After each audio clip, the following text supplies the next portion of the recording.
Quand le médecin légiste plaça devant moi 2 feuilles portant la signature de mon mari décédé, j'ai senti mon cœur se briser d'un seul coup. Madame Robledo, l'une de ces signatures est authentique. L'autre a été imitée. Et si nous ne découvrons pas laquelle avant vendredi, je perdrai tout ce qu'il m'a laissé. À cet instant précis, j'ai compris que quelqu'un, sous mon propre toit, avait falsifié le testament de mon mari mort. Je m'appelle Clara Robledo, j'ai 68 ans, et j'étais assise dans ce bureau glacial, entourée d'archives poussiéreuses, quand une vérité terrifiante m'a frappée. La personne qui voulait me dépouiller n'était ni une étrangère, ni une voisine, mais ma belle-fille, l'avocate souriante, celle que j'aimais comme une fille. Mais ce que j'allais découvrir dépassa bas l'eau imaginable. Car 3 jours après, les analyses de mon sang révélèrent quelque chose d'encore plus sinistre, de la warfarine. Un poison utilisé pour tuer les rats. Cette femme n'essayait pas seulement de voler mon héritage. Elle voulait ma mort, et elle me servait le thé chaque après-midi avec le même sourire doux et des intentions meurtrières. Ce que je vais te raconter a changé ma vie à jamais. Parce que parfois, les gens les plus dangereux ne sont pas dehors, mais assis à ta propre table. Dis-moi dans les commentaires de quel pays tu me regardes et abonne-toi à la chaîne pour ne manquer aucune histoire. Avant que tout ne s'effondre ce jour-là à la notaire, ma vie paraissait simple, presque tranquille. Je vivais encore dans la maison où j'avais élevé mon fils, Daniel. Une maison située dans un quartier résidentiel calme de Puebla, une maison que mon mari, Ernesto Robledo, ingénieur passionné, avait lui-même dessinée lorsqu'il n'avait que 28 ans. Chaque pierre, chaque étagère, chaque détail portait encore sa présence. Ernesto est parti il y a 7 ans, et depuis, je me suis accrochée à notre foyer comme à une bouée. Je m'appelle Clara Robledo, j'ai 68 ans, et j'ai travaillé toute ma vie comme secrétaire juridique dans un tribunal civil. Je connais les dossiers, les signatures, les procédures. Je sais reconnaître quand quelque chose ne tourne pas rond. Mais, ironiquement, je n'ai rien vu venir dans ma propre maison. Ma routine était paisible.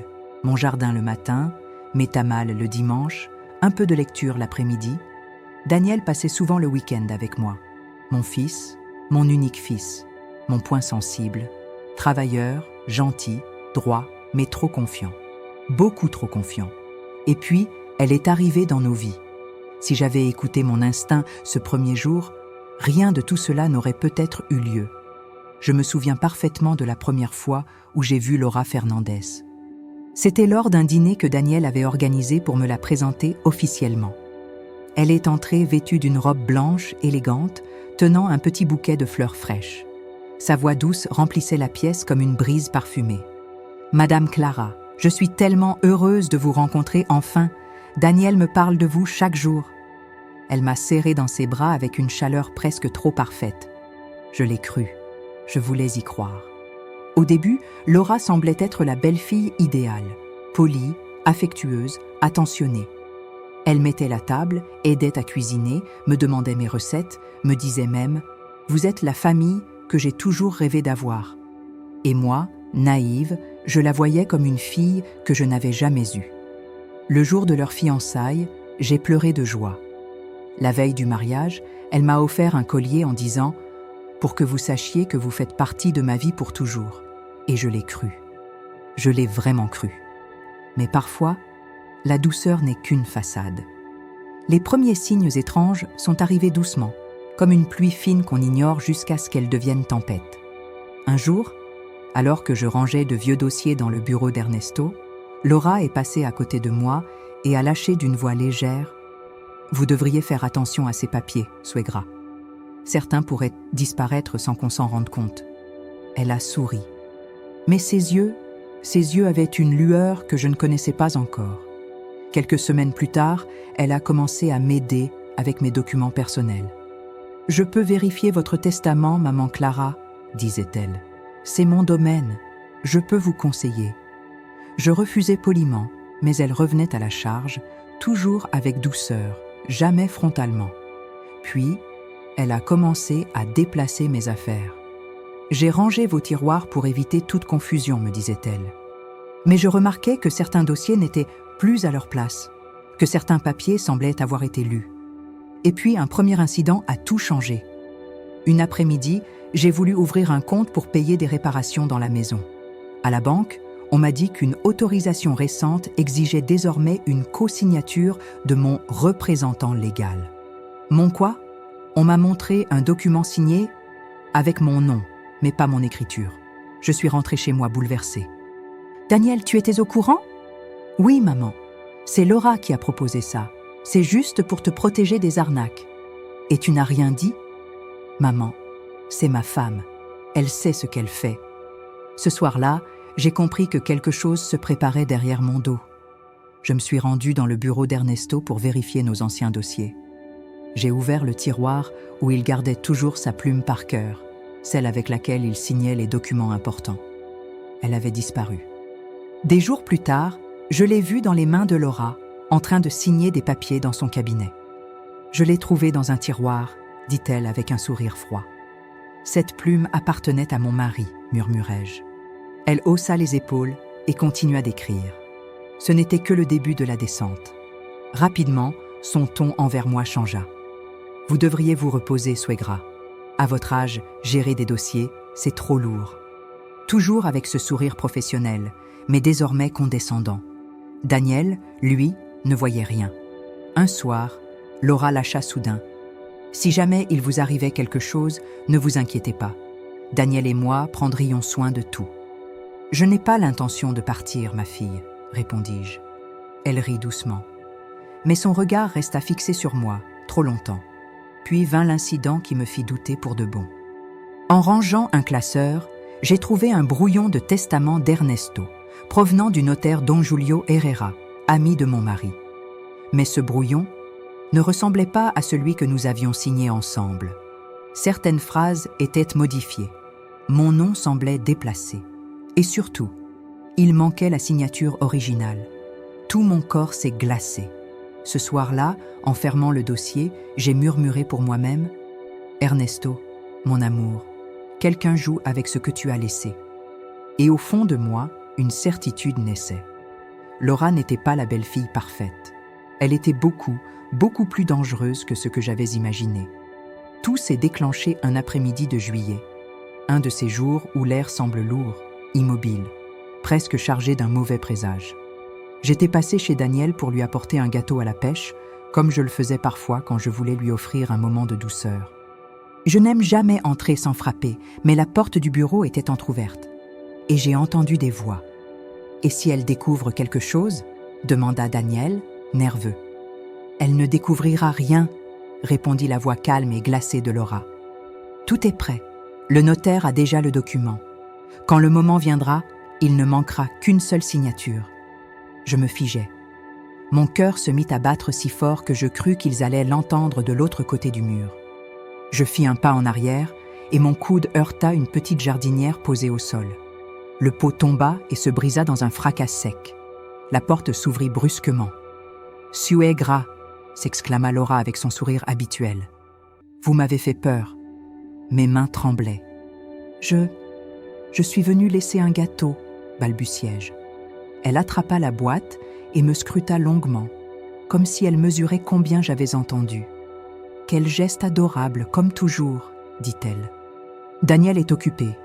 Il vous appellera plus tard. » Je suis rentrée chez moi avec une boule dans la gorge. J'essayais de me convaincre que j'avais mal interprété la conversation, que mon imagination me jouait un tour, que jamais Daniel ne participerait à quoi que ce soit de malhonnête. Mais quelque chose en moi chuchotait que ce document dont il parlait, c'était le testament. Cette nuit-là, un orage s'abattit sur Puebla.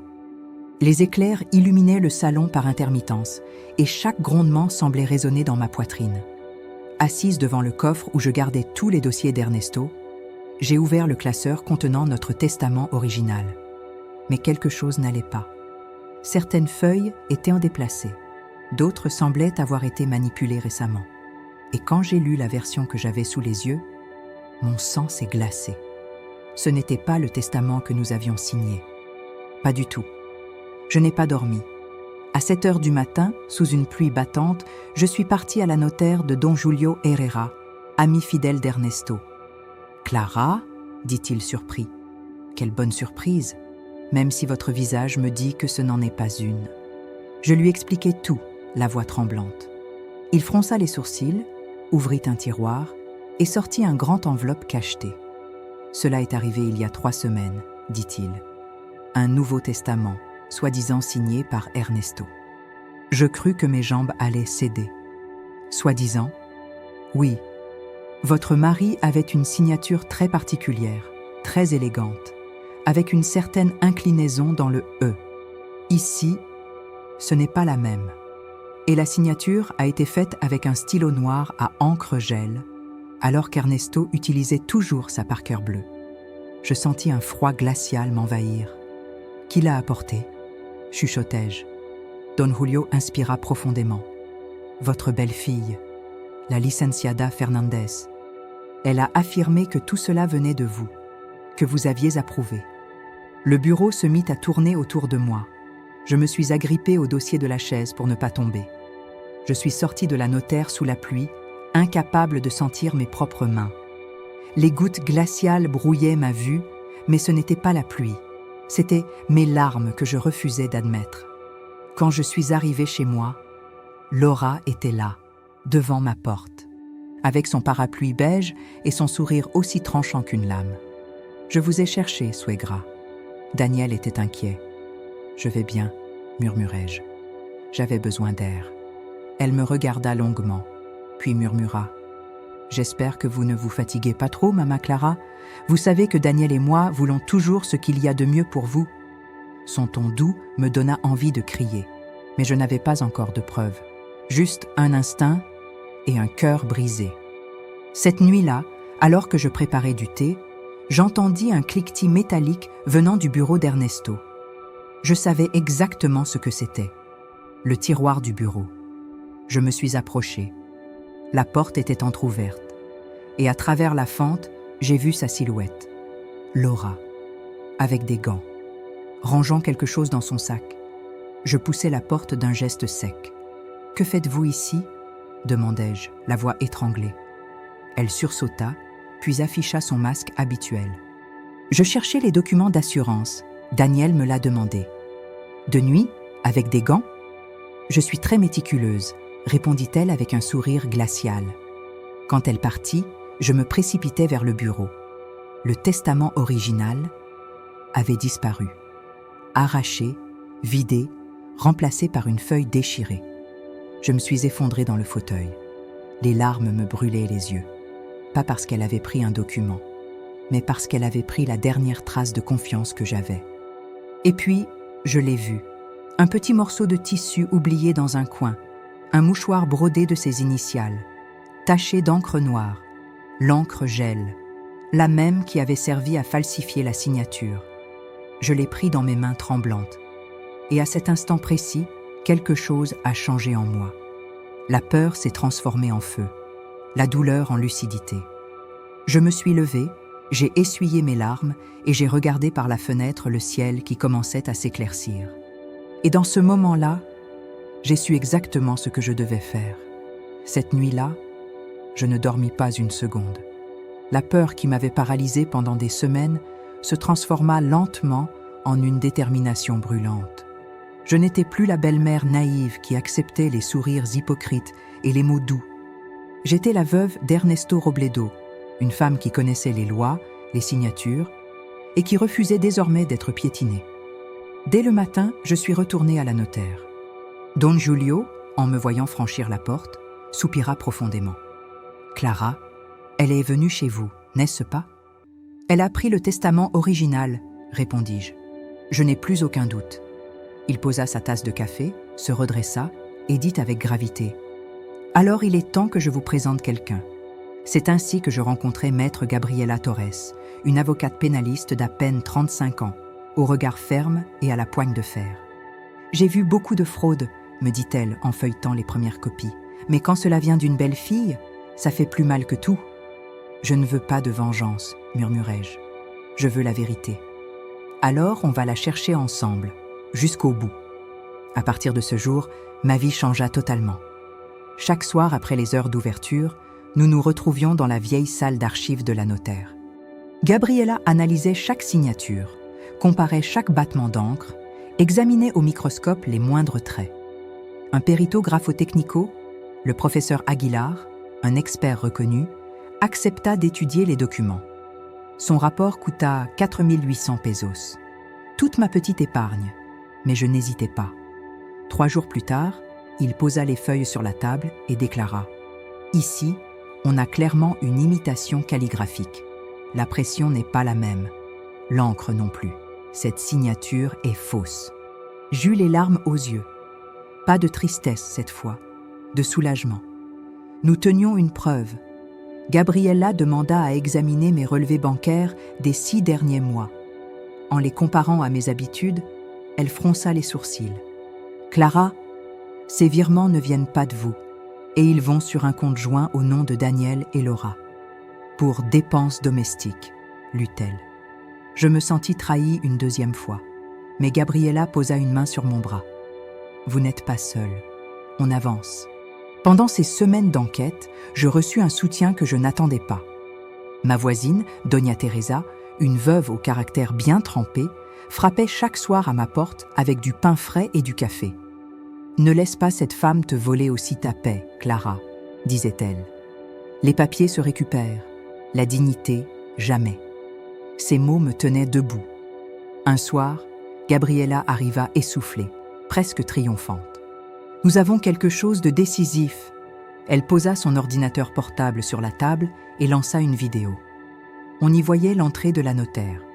Laura, dans son éternel tailleur beige, salua l'assistante, s'assit, puis, lorsque Don Julio s'éloigna, ouvrit le premier enveloppe, en retira une feuille et glissa à la place un autre document qu'elle sortait de son sac. Tout cela en moins de 15 secondes. Je portais mes mains à ma bouche. Une douleur sourde me traversa la poitrine. Voir ces images, c'était comme revivre la mort d'Ernesto une deuxième fois. « On peut utiliser ça ?» demandai-je d'une voix brisée. « Oui, » répondit Gabriela, « mais à une condition, ne pas l'affronter trop tôt, sinon elle détruirait les preuves restantes. » Je hochai lentement la tête. Mais quelques jours plus tard, je faillis tout abandonner. Gabriela m'appela un matin avec une mauvaise nouvelle. Les experts du tribunal sont débordés. La validation officielle pourrait prendre jusqu'à 2 mois. 2 mois de plus à vivre avec la peur, le doute, la trahison. Je m'affalai sur une chaise. « Je ne tiendrai pas, Gabriela. Je n'ai plus de force. » Elle me regarda droit dans les yeux. « Vous êtes plus forte que vous ne le croyez. Et vous n'êtes pas seule. » Le soir même, Doña Teresa arriva avec une enveloppe. « C'est de la part de Don Julio, » dit-elle. À l'intérieur, un simple papier avec ces mots « Fie-toi au temps, pas à la colère. » Tout avance. Cette phrase ralluma quelque chose en moi. Une semaine avant la lecture officielle, Gabriela me demanda de répéter chaque mouvement. Pendant la réunion, vous ne dites rien. Pas un mot. Vous laissez Don Julio parler, puis moi. Votre silence sera votre force. Et si elle nie, alors elle se piégera elle-même. Les preuves sont trop nombreuses. Je respirai profondément. Et Daniel ? Gabriela baissa la tête. Parfois, la vérité fait plus mal que le mensonge. Mais elle ne blesse qu'une fois. La veille de la confrontation, je nettoyais toute la maison. Je posais un bouquet de fleurs fraîches devant la photo d'Ernesto. « Demain, mon amour, » murmurai-je. « Je protège ce que tu m'as laissé. » Le soir, je m'habillais avec la robe bleue qu'il adorait. Je rangeais l'expertise dans mon sac. Et pour la première fois depuis longtemps, je me regardais dans le miroir sans détourner les yeux. Je n'y vis plus une femme effrayée. J'y vis une femme prête. Au petit matin, Gabriela arriva devant ma porte. Prête, plus que jamais. Nous partîmes vers la notaire.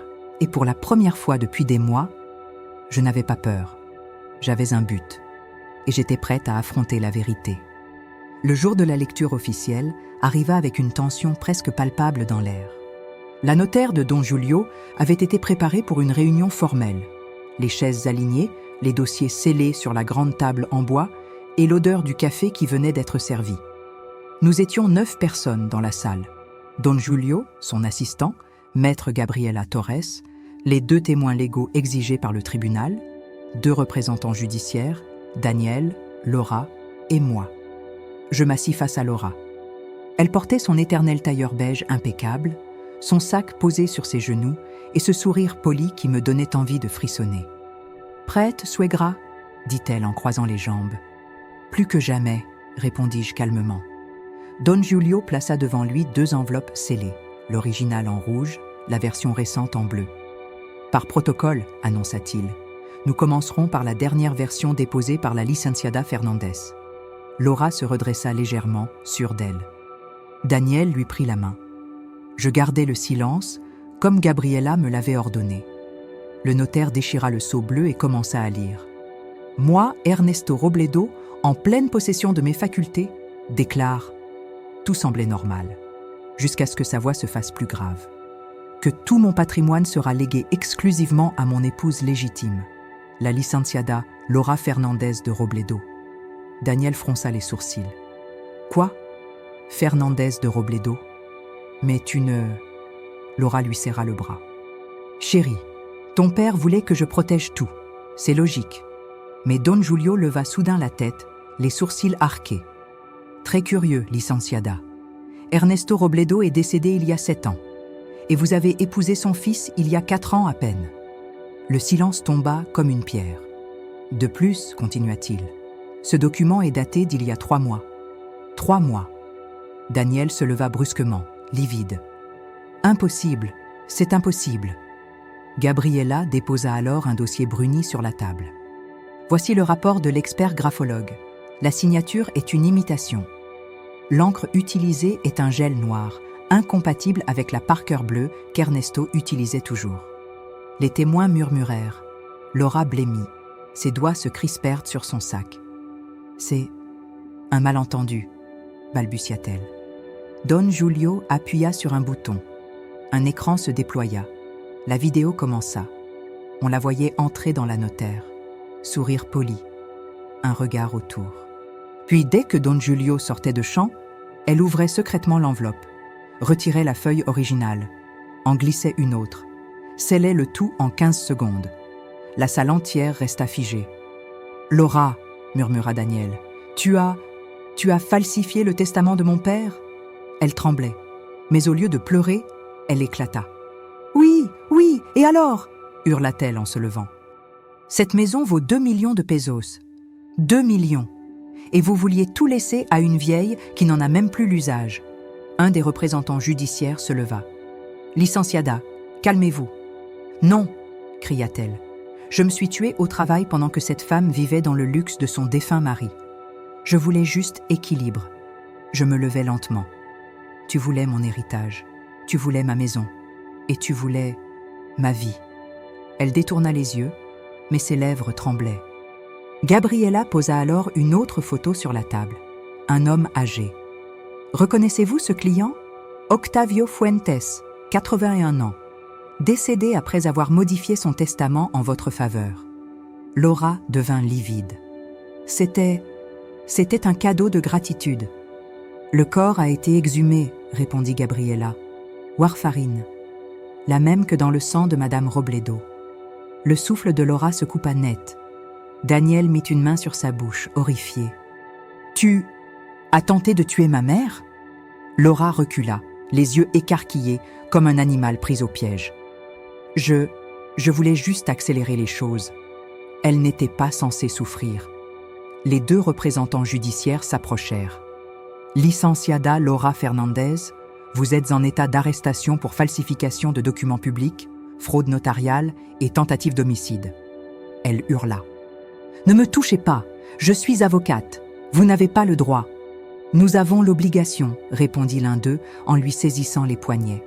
Elle se débattit violemment. « Daniel, aide-moi, je l'ai fait pour nous. » Daniel secoua la tête en larmes. « Non, tu l'as fait pour toi-même, je ne te reconnais plus. » Ils lui passèrent les menottes.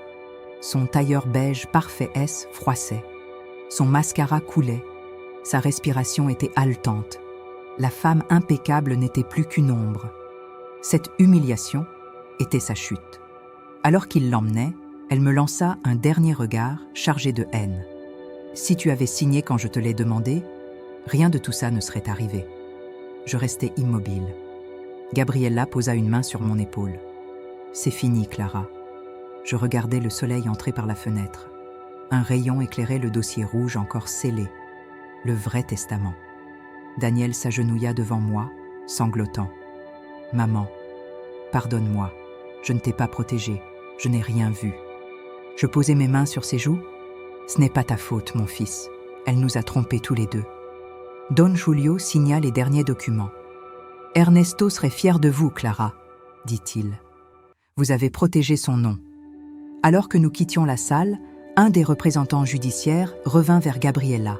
« Maître Torres, les enquêteurs ont trouvé un second dossier dans le sac de la licenciada. Un autre testament falsifié, d'une autre personne. » Gabriela échangea un regard sombre avec moi. Alors, ce n'était pas sa première victime. Je frissonnais. Mais au fond de moi, un poids immense s'était envolé. Pour la première fois depuis des mois, j'étais libre. 8 mois ont passé depuis ce jour où Laura a été arrêtée devant moi, encore vêtue de son tailleur beige. Le procès a duré presque 4 mois. Les preuves étaient accablantes. La vidéo, l'expertise graphologique, les transferts bancaires et surtout le résultat de l'exhumation du corps d'Octavio Fuentes. La warfarine retrouvée dans ses tissus avait confirmé le pire. Laura avait déjà tué. Ce qu'elle avait tenté de faire avec moi, elle l'avait déjà accompli ailleurs. Le juge n'a pas hésité. Pour falsification, fraude notariale, tentative d'homicide et homicide consommé, vous êtes condamné à 25 ans de prison, sans possibilité de réduction les 10 premières années. Laura n'a pas pleuré. Elle a simplement baissé la tête. Et avant de quitter la salle, elle m'a regardé une dernière fois. Si je devais recommencer, je referais exactement la même chose. Il n'y avait ni remords, ni tristesse. Seulement une ambition tordue qui l'avait dévorée jusqu'au bout. Daniel a divorcé immédiatement. Les premières semaines ont été terribles. Mon fils s'enfermait, ne mangeait presque pas et murmurait sans cesse « Comment ai-je pu être si aveugle, maman ?» Je lui répondais la seule vérité possible. « Parce que tu aimais.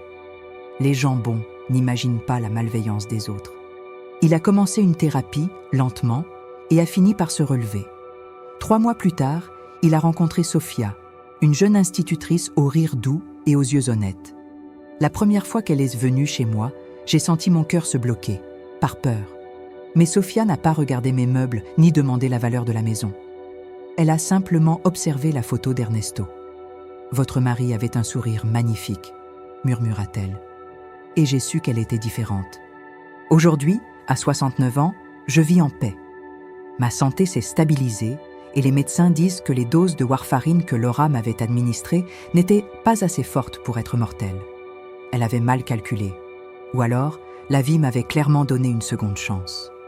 Cette histoire est désormais étudiée dans un collège d'avocats. Gabriela m'a raconté qu'on m'appelle là-bas la belle-mère qui n'a pas plié. Je souris quand j'y pense. Je n'ai pas gagné par vengeance. J'ai gagné par vérité. Et j'ai appris que la justice peut être lente, mais qu'elle finit toujours par arriver. Que la famille n'est pas seulement le sang, mais ceux qui restent quand tout s'effondre. Que la dignité ne se négocie jamais. Et surtout, que parfois, les sourires les plus polis cachent les intentions les plus sombres. Aujourd'hui, chaque matin, j'ouvre mes rideaux et je remercie d'être toujours là. Je remercie d'avoir protégé l'héritage d'Ernesto, sa mémoire et ma propre vie. Je pose ma main sur sa vieille plume par cœur et murmure « Nous avons réussi, mon amour. La vérité a gagné. Et toi, que ferais-tu si quelqu'un proche trahissait ta confiance ? Je veux lire ton avis. Aves la justicia llega tarde, pero llega. Abonne-toi et partage cette histoire si toi aussi tu as déjà dû être fort pour être respecté.